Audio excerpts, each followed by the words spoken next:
Okay, good morning students. Class 9 आज भी मैं क्लास 9 का रशियन रिवॉल्यूशन का नेक्स्ट टॉपिक के साथ हूँ।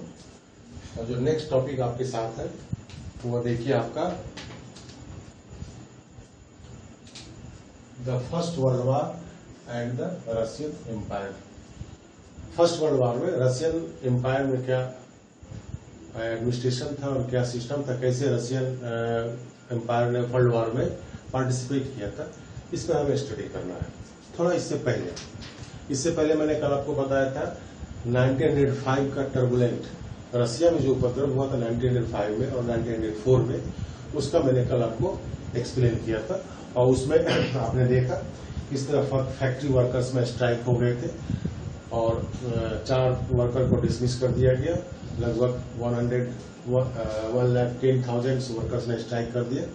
फिर उस प्रोसेशन को गैपोन, जो वहां फादर गैपोन थे, उन्होंने लीडिंग किया था और जूस निकाला गया, अटैक कर दिया गया विंटर पैलेस पे।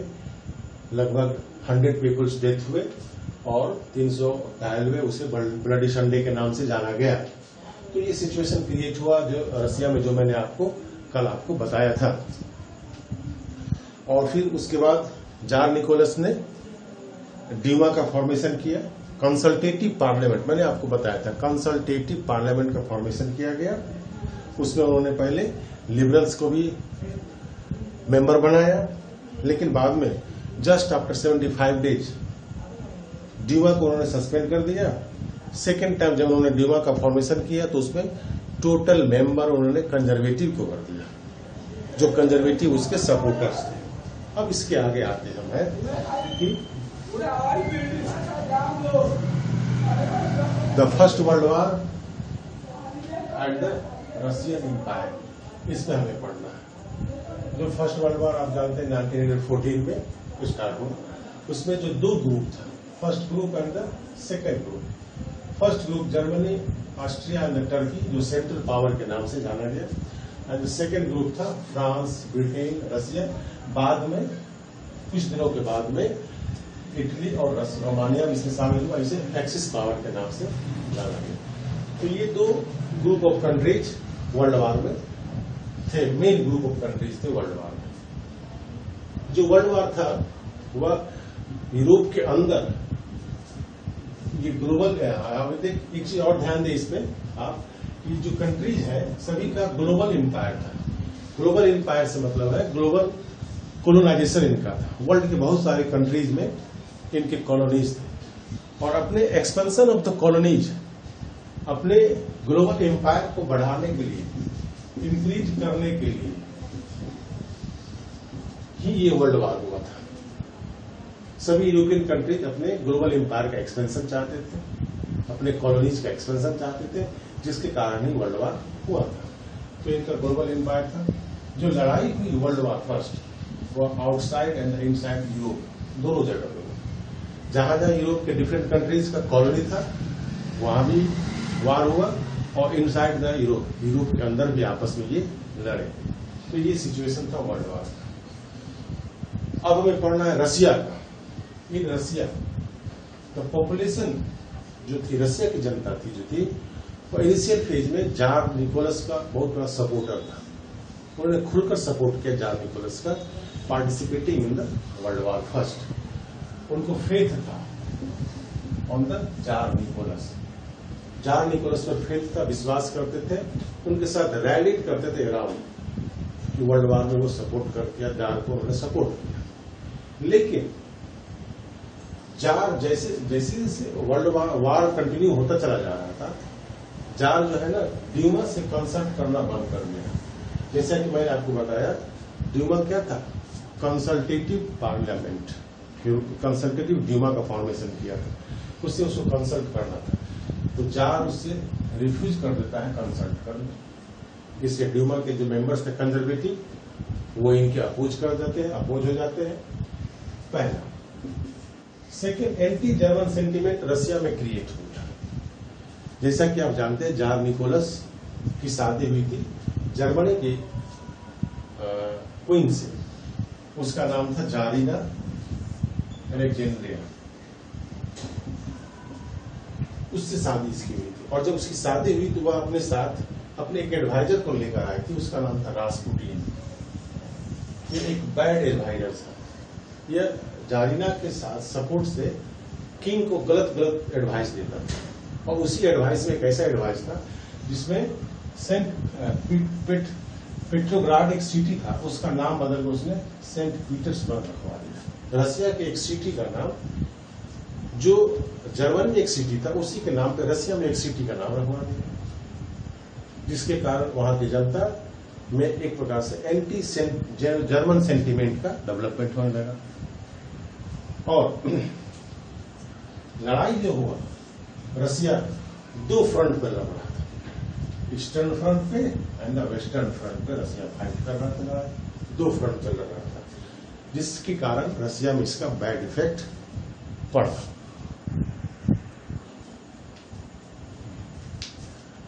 जैसा कि मैंने बताया आपको कि रसिया दो बॉर्डर पे लड़ रहा था, western front end the eastern front. Western front और ईस्टर्न फ्रंट। वेस्टर्न फ्रंट में जो रसियन लड़ रहे थे वो found that in the trenches, trench होता है ऊंचे नीचे पहाड़, जंगलों, खाई, उसमें वो लड़ रहे थे, जिससे बहुत परेशानी हो रही थी उसे रसियन आर्मी को। बड़े बड़े खाई में, गड्ढों में, पहाड़ों पे, जंगलों में इन्हें गुजरना पड़ रहा था, जिसमें उन्हें बहुत परेशानी हो रही थी। ईस्टर्न फ्रंट पे आर्मी मूव कर रहा था आगे की ओर। रशियन आर्मी ईस्टर्न फ्रंट पे आगे की ओर मूव कर रहा था अच्छी तरह से, लेकिन साथ साथ बड़े कैजुअलिटी भी हो रहे थे। आर्मी तो मूव करके आगे बढ़ रहा था एनिमी की ओर, जीत रही थी, लेकिन साथ साथ क्या हो रहा था, लार्ज स्केल में कैजुअलिटीज हो रहे थे। Russian army lost बैटली in German and Austria. Germany के फ्रंट पे और ऑस्ट्रिया के फ्रंट पे रशियन आर्मी बुरी तरह हार गई। जर्मन फ्रंट में और जर्मन के बॉर्डर पे और ऑस्ट्रिया के बॉर्डर पे रशियन आर्मी बुरी तरह हार रही थी। और जब ये जर्मनी और ऑस्ट्रिया के सोल्जर्स लौट रहे थे, बैटलफील्ड से लौट रहे थे, रशियन आर्मी ने डिस्ट्रॉय किया उस एरिया के क्रॉप्स को एंड द बिल्डिंग्स को, ताकि वो फिर लौट करके न आ सके। दुश्मन की सेना फिर लौट करके अंदर न आ सके, इसलिए उन्होंने बहुत बड़े पैमाने पे क्रॉप्स को और बिल्डिंग को डिस्ट्रॉय किया। इसलिए प्रिवेंट करने के लिए आर्मी को एनिमी को एंट्री करने से रोकने के लिए, दुश्मनों को एंट्री करने से रोकने के लिए उन्होंने क्या किया, बड़े पैमाने पे क्रॉप्स एंड बिल्डिंग्स को डिस्ट्रॉय किया आर्मी ने। सोल्जर अब इसके बाद नहीं लड़ना चाहते थे, थक चुके थे। इतने बड़े पैमाने पे कैजुअलिटी हुई, इतने बड़े पैमाने पे डेथ हुए, तो सोल्जर जो परेशानियां हो रही थी उसमें फाइट करने में, उसके कारण वो अब नहीं चाह रहे थे कि लड़ाई फिर दोबारा लड़ेंगे। ये था रशियन आर्मी का। अब मैं बता दूं इस बात को कि वर्ल्ड वॉर फर्स्ट का जो इम्पैक्ट था वह रशियन इंडस्ट्री पर बड़े पैमाने पे पड़ा। इंडस्ट्री जो था cut off from the suppliers. जो इंडस्ट्री वहां थे, मैंने पहले ही बताया आपको कि दो इंपॉर्टेंट सिटी था, एक Petrograd, Moscow and the Petrograd. दो ऐसे सिटी थे जहां पे इंडस्ट्री बड़े पैमाने पे थे, और ये इंडस्ट्री में सप्लाई रुक गया वर्ल्ड वॉर के कारण। सप्लाई क्या होता है, रॉ मटेरियल, इसके सप्लाई होने बंद हो गए, जिसके कारण ये कट ऑफ हो गया सप्लाई से। इसका कारण क्या था, तो बाल्टिक सी जो था, ये बाल्टिक सी के थ्रू ही जहाज से रॉ मटेरियल वर्ल्ड के डिफरेंट कंट्री से सप्लाई होता था रशिया को। बाल्टिक सी जो था एक रूट था, जिस रूट से रशिया के डिफरेंट इंडस्ट्रीज को रॉ मटेरियल जहाज के द्वारा सप्लाई किए जाते थे। और इस पे किसने कंट्रोल कर लिया,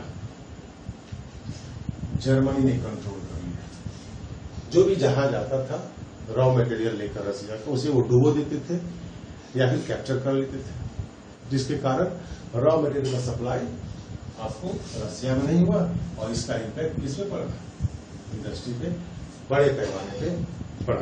इंडस्ट्री पे बड़े पैमाने पे पड़ा, बहुत सारे इंडस्ट्री शट डाउन हो गए, बंद हो गए। इसका इम्पैक्ट इससे रिलेटेड और भी इंडस्ट्री पे पड़े।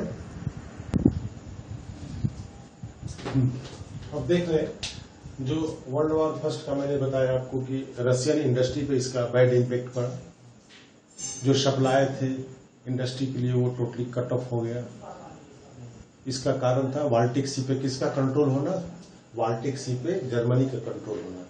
और मैंने बताया बाल्टिक सी ही एक रूट था जिसके थ्रू रशिया में डिफरेंट इंडस्ट्रीज को रॉ मटेरियल वर्ल्ड के डिफरेंट कंट्रीज से जाते थे।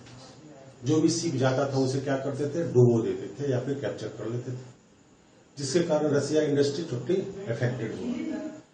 जब रॉ मटेरियल सप्लाई नहीं हुए तो जो इंडस्ट्री के इक्विपमेंट थे जैसा कि टूल्स, इक्विपमेंट, मशीन्स, वो टोटली डिसइंटीग्रेटेड होने लगे, बर्बाद होने लगे रैपिडली, जल्दी जल्दी। 1916 में जो रेलवे लाइंस थे रशिया में उनका देख रेख नहीं हुआ, क्योंकि मोस्ट ऑफ द पीपुल जो यूथ पीपुल थे उनको वार फ्रंट पर भेज दिया जाता था, बैटल पे भेज दिया जाता था, बॉर्डर पे भेज दिया जाता था लड़ने के लिए। तो रेलवे भी नहीं चल पा रही थी, जिसके कारण रेलवे का जो ट्रैक था वो अभी ब्रेक डाउन हो गया। जो यूथ थे, जो एबल पीपुल थे, यूथ थे, उन्हें वार के लिए बुला लिया जाता था, बैटल ग्राउंड में उसको भेज दिया जाता था, फोर्सली भेज दिया जाता था बैटल ग्राउंड में, जिसके कारण से लेबर शॉर्टेज कहां हो गया, इंडस्ट्री में लेबर शॉर्टेज हो गया और इंडस्ट्री टोटली बंद हो गया। इस आप कह सकते हैं इंडस्ट्रीज में काम करने वाले लेबर्स, वर्कर्स और जो भी यूथ थे सभी को कहां भेज दिया गया, लड़ने के लिए, जिसके कारण इंडस्ट्री टोटली शट डाउन हो गया और उसका डिसइंटीग्रेट होने लगा, रस्टिंग होने लगा रेलवे और इंडस्ट्री में। जो वर्कशॉप थे टोटली बंद हो गए, स्पेशली स्मॉल वर्कशॉप जितने थे सब बंद हो गए। जो सप्लाई था ग्रेन का, जो फार्मर्स ग्रेन का प्रोडक्शन करते थे उनको फोर्सली कहा गया। फोर्सली क्या कहा जाता था कि आप ग्रेन का सप्लाई कहां करें, बॉर्डर पे करें फॉर द आर्मी को फीड करने के लिए, आर्मी को खिलाने के लिए आप ग्रेन का सप्लाई करें, जिसके कारण शहरों में ग्रेन का शॉर्टेज हो गया, ब्रेड का शॉर्टेज हो गया, अनाज का शॉर्टेज हुआ शहरों में। और तब जाकर के रशिया में 1916 में, जिसे आप कह सकते हैं ब्रेड राइट, वहां भी ब्रेड राइट हो गया, जैसा कि आपने फ्रेंच रेवोल्यूशन में पढ़ा था। शॉर्टेज ऑफ ग्रेन के कारण रशिया में ब्रेड राइट हो गया। So this was the effect of the world war on the Russian society, on the Russian revolution. Okay, अब आपके लिए दो इंपोर्टेंट क्वेश्चन है इसी टॉपिक से जुड़ा हुआ। Why anti German sentiment ran high in Russia. Germany के अगेंस्ट में रशियन पीपुल के दिल में एक प्रकार से गुस्सा, क्रोध क्यों था, पहला क्वेश्चन। और दूसरा क्वेश्चन है what were the impact of the world war first on Russian industry. Russia में जो इंडस्ट्रीज थे उस पर वर्ल्ड वॉर फर्स्ट का क्या इम्पैक्ट पड़ा, क्या बैड इफेक्ट पड़ा। ये दो क्वेश्चन आपको सॉल्व करके भेजना है। इससे मैंने आपको मेरे ख्याल से ये क्वेश्चन मैंने जो अभी टेल किया आपका टॉपिक, उसके अंदर ये क्वेश्चन मिलेंगे, आंसर मिलेंगे, आप इसे सॉल्व करके सेंड करेंगे। Okay, thank you.